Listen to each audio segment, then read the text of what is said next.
Mahal? Mahal? Bakit? Doon ko sa check-up kanina. Oh,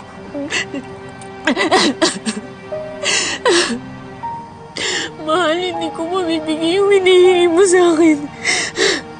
ano? Hindi ako mabubuntis.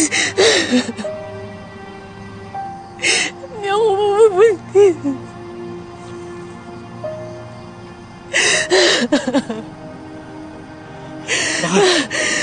Baka pwede pumunta tayong Maynila. Anton, nagtanong na ako.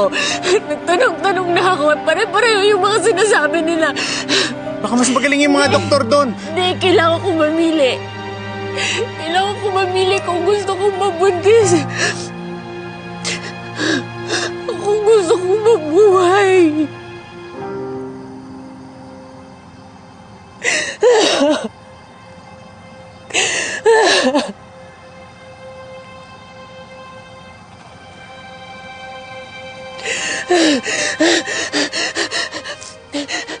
Anton!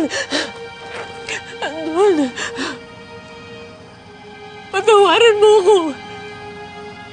Patawaran mo ako dahil hindi ko mabibigay yung gusto mo. Pero alam mo, may intindihan kita kung gusto mong makipag-iwalay sa akin. Hindi ko mabibigay yung matagal mo ng pangarap. Hindi kita mabibigyan ng anak.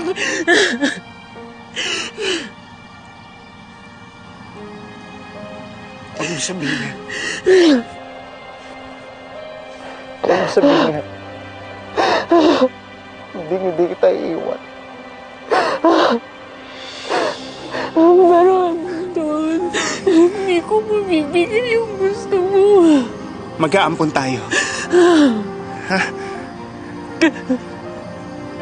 Ang importante ngayon, ay magpagaling ka.